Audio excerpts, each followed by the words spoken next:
2 বছর রিলেশনশিপে থাকার পর কুনালের সাথে রিচার এঙ্গেজমেন্ট হয়।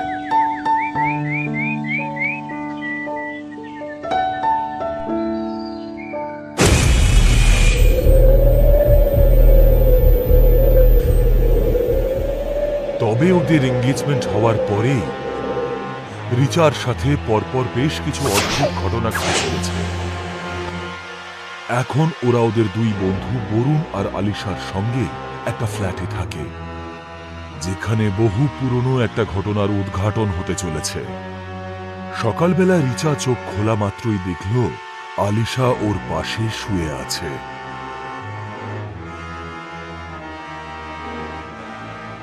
রিচা আলিশাকে বিরক্ত না করে নিজে নিজেই বাথরুমের দিকে গেল। রিচা বেসিনের সামনে গিয়ে চোখ বন্ধ করে মুখ ধুচ্ছিল।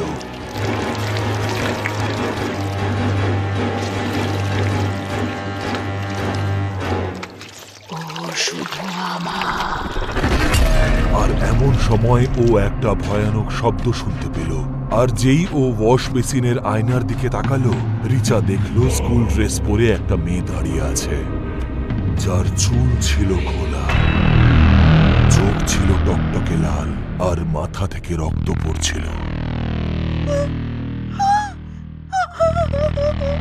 রিচা জোরে চিৎকার করে উঠল আর ভয় 2 হাত দিয়ে ওর মুখটা ঢেকে নিল।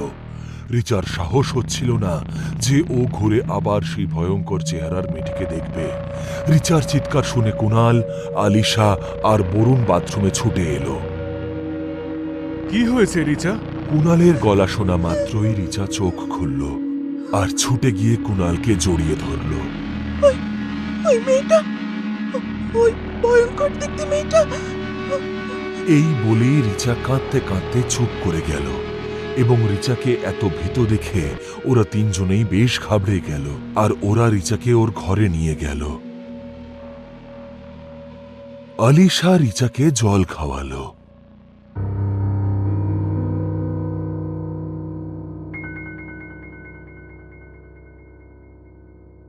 কিছুক্ষণ পরে রিচা একটু শান্ত হলে কুনাল তাকে আবার জিজ্ঞেস করল, আমাদের এঙ্গেজমেন্টের পর থেকেই তোমার সাথে কিছু না কিছু ঘটেই চলেছে। এখন তুমি কি দেখতে পেলে রিচা, বলো?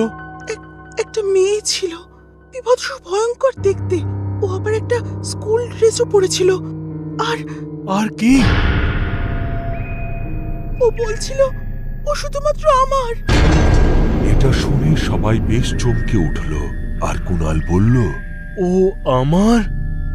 তাছাড়া আর কিছু বলেছে? ওকে খুব ভয়ঙ্কর দেখতে লাগছিল।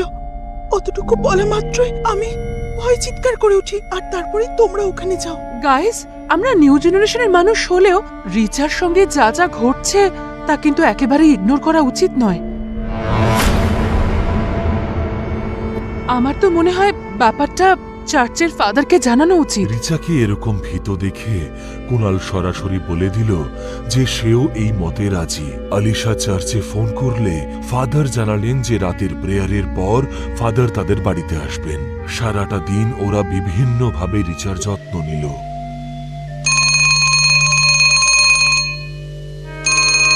আর হঠাৎ করে সন্ধেবেলা আলিশার বাড়ি থেকে একটা ফোন এলো। হ্যালো মা। আলিশা, আলিশা মা, তুই যত তাড়াতাড়ি সম্ভব বাড়িতে চলে আয়। কিন্তু মা, এভাবে হঠাৎ? মা, যা হয়েছে আমি তোর সাথে দেখা করেই সব বলবো। তুই তাড়াতাড়ি বাড়ি চলে আয়। এটা বলা মাত্রই কলটা ডিসকানেক্ট হয়ে গেল। আলিশা এর আগে কখনো তার মাকে এতটা ভীতু শোনেনি, তাই আলিশারও বেশ চিন্তা হচ্ছিল। দেখো আলিশা, তোমার মা যখন তোমাকে এইভাবে ডাকলেন, তোমার কিন্তু সেখানে যাওয়া উচিত। কিন্তু এই অবস্থায় আমি তোমাদেরকে ছেড়ে কি করে যাব? তুমি ফাদারকে ফোন করে দিয়ে অনেকটা কাজ এগিয়ে দিয়েছো আলিশা। তুমি এবার নিশ্চিন্ত হয়ে বাড়ি থেকে ঘুরে এসো। ততক্ষণ আমরা তো রিচার খেয়াল রাখার জন্য আছি এখানে। ফাদার আসলে আমরা ওনাকে সব খুলে বলবো। কুনাল আর বরুণের অনেক বোঝানোর পর আলিশা বাড়ি যেতে রাজি হলো আর গাড়ি চালিয়ে বাড়ির দিকে রওনা হলো।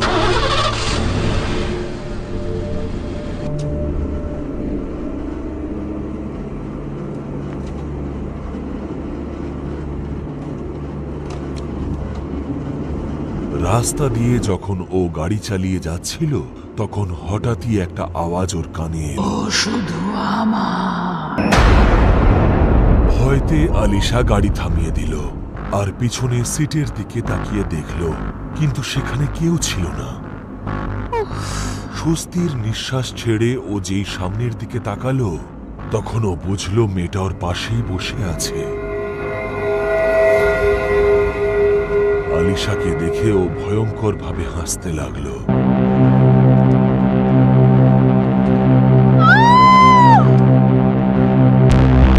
আর আলিশা মেয়েটাকে দেখে চিৎকার করে উঠল, আর তখনই আলিশার গলা চেপে ধরে বলল,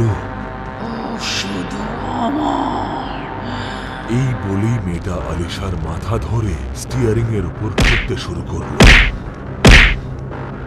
আলিশার মাথা থেকে গল গল করে রক্ত পড়ছিল, কিন্তু আলিশা সেই দিকে মন না দিয়ে তাড়াতাড়ি গাড়ি থেকে পালানোর চেষ্টা করল। তবে এগোনো মাত্রই আলিশা দেখল মেয়েটা ওর সামনে দাঁড়িয়ে আছে। আলিশা আবার চিৎকার করে উঠল, আর মেয়েটা আলিশার ঘাড় ধরে গাড়ির কাঁচের উপর বারবার মাথা ঢুকে দিচ্ছিল। আলিশার সারা মুখ রক্তে রক্তাক্ত হয়ে গেল, আর তখনই আলিশা জ্ঞান হারিয়ে ফেলল।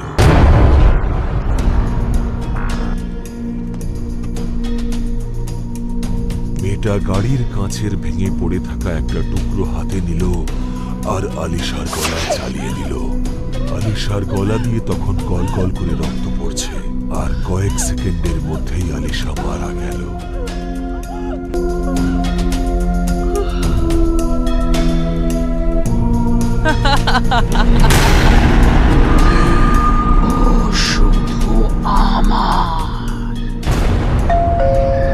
কলিং বেল বাজা মাত্রই কুণাল ছুটে গিয়ে দরজা খুলল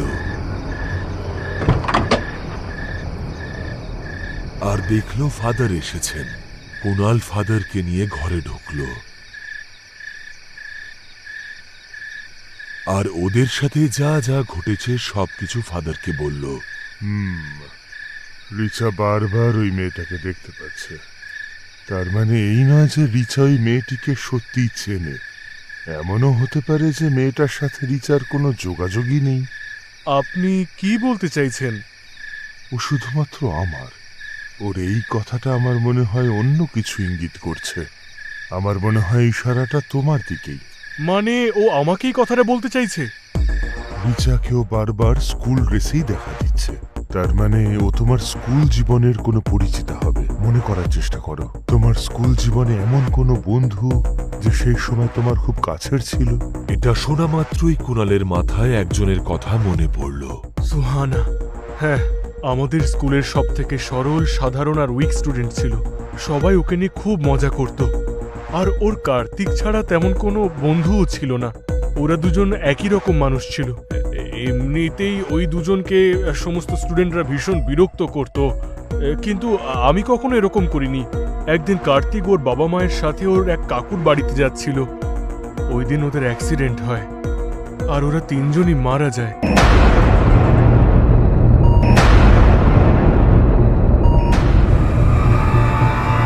কার্তিককে ছাড়া সুহানা সব সময় খুব একা ফিল করত।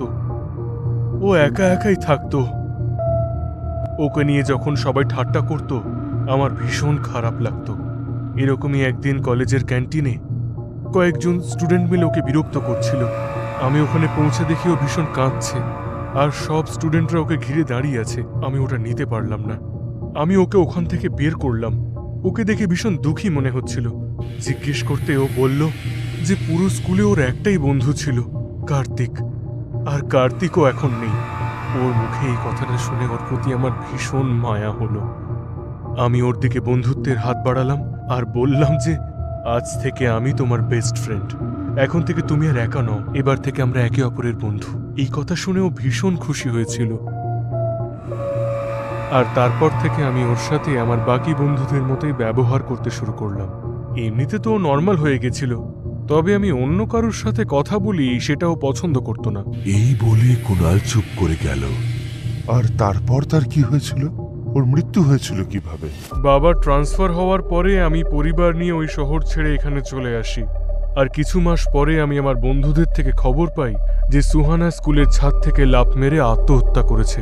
তার অর্থ হলো কার্তিকের মৃত্যুর পর ও তোমাকেই ওর জীবনের অবলম্বন মনে করেছিল, কিন্তু তুমি যখন শহর ছেড়ে চলে গেলে ও নিজেকে আবার ভীষণ একা বলে মনে করে এবং আত্মহত্যার পথ বেছে নেয়। কিন্তু ও রিচাকে কেন বিরক্ত করছে এখন? তার কারণ তুমি অন্য কারোর সাথে বন্ধুত্ব করো সেটাও কখনোই চায়নি, আর মৃত্যুর পরেও সে ওই কাজটাই করে চলেছে। ও বর্তমানে কি চায় সেটা জানার জন্য ওর আত্মাকে আমাদের ডাকতে হবে। এই বলেই ফাদার সুহানার আত্মাকে ডাকার চেষ্টা করলেন। টেবিলের ওপরে 4টে মোমবাতি জ্বালিয়ে ঘরের সব আলো নিভিয়ে দেওয়া হলো। রিচা, কুনাল, বরুণ আর ফাদার একে অপরের হাত ধরে চেয়ারের ওপর বসেছিল, আর মোমবাতিগুলোর মাঝে একটা হোলি বাইবেল রাখা ছিল। ফাদার বাইবেলের একটা চ্যাপ্টার পড়তে শুরু করলেন, আর তারপর সুহানাকে ডাকলেন। Suhana, I am calling you to come here. Please come here. তুমি আমাদের সামনে এসো।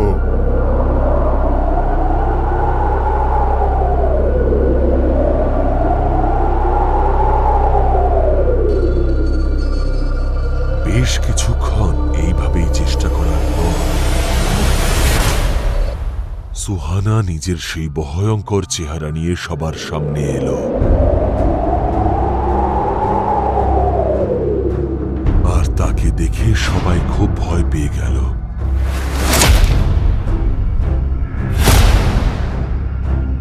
কিন্তু কেউই একে অপরের হাত ছাড়ল না। সুহানা, বর্তমানে তুমি একটা আত্মা। তুমি যেভাবে তোমার মৃত্যুর পরেও কুনালের জীবনে ফিরে এসে রিচার ক্ষতি করতে চাইছো, সেটা কিন্তু ভগবানের তৈরি নিয়মের অন্যথা করা হচ্ছে। তোমাকে আমি অনুরোধ করছি, তুমি ওদের জীবন থেকে দূরে চলে যাও। চলে যাও। কার্তিকের পরে কুনালি আমার একমাত্র কাছের বন্ধু ছিল। আমি ওকে ছাড়তে পারবো না। ওর আত্মাকে নিয়ে আমি তবেই যাব।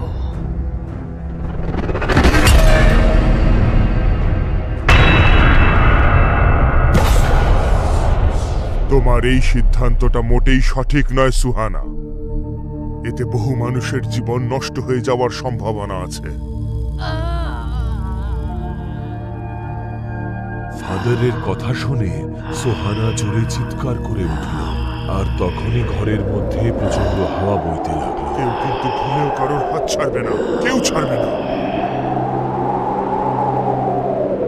আর তখনই হঠাৎ করে বরুণের চেয়ারটা ভেঙে গেল, আর ওর হাতটা স্লিপ করে গেল। সঙ্গে সঙ্গে ফাদার কুনালের হাতটা চেপে ধরলেন। সুহানা বরুণের গলাটা চেপে ধরল আর ওকে হাওয়ায় তুলে ধরল। আমার আর কুনালের মধ্যে যেই আসবে তাকে আমি কিছুতেই ছাড়বো না। এই বলেই ও বরুণকে দেওয়ালের দিকে ছুঁড়ে ফেলে দিল। ফাদার, আমাদের বরুণকে বাঁচাতেই হবে। একদম না। কেউ যদি কারোর হাত ছাড়ো তাহলেই কিন্তু সুহানা তাকে মেরে ফেলবে। এই বলেই ফাদার চিৎকার করে বললেন, কার্তিক, তোমার মৃত্যু একটা দুর্ঘটনা ছিল। তোমার আত্মাও সুহানার মতনই অতৃপ্ত হয়ে চারিদিকে ঘুরে বেড়াচ্ছে। তোমার বন্ধু সুহানার এখন তোমাকে ভীষণ প্রয়োজন। যত তাড়াতাড়ি পারো আমাদের মধ্যে এসো, তাড়াতাড়ি আমাদের মধ্যে এসো। আর তারপর ফাদার জোরে জোরে বাইবেল পড়তে শুরু করলেন। ওনার কণ্ঠস্বর শুনে সোহানা চিৎকার করে উঠল আর রাগে বরুণের উপর অনেকবার আক্রমণ করল। তারপরে টেবিলে রাখা ফুলদানিটা তুলে ভেঙে দিল আর একটা ভালো টুকরো নিয়ে বরুণের ওপর প্রহার করল।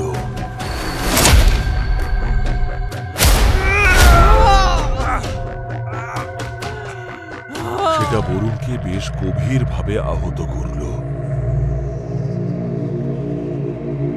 আর এটা দেখে রিচা চিৎকার করে উঠল। তারপর কুনাল নিজের চেয়ার থেকে উঠে দাঁড়িয়ে বরুণের কাছে গেল, কিন্তু ততক্ষণে সে মারা গেছে। সুহানা পেছন থেকে জোরে কুনালের গলাটা চেপে ধরল আর ওর গলা টিপতে শুরু করল। রিচা কুণালের কাছে গিয়ে ওকে ছাড়ানোর চেষ্টা করলো, কিন্তু সুহানার হাত ছাড়ানোটা খুব একটা সহজ ছিল না। কার্তিক, তাড়াতাড়ি এসো, সুহানার তোমাকে ভীষণ প্রয়োজন।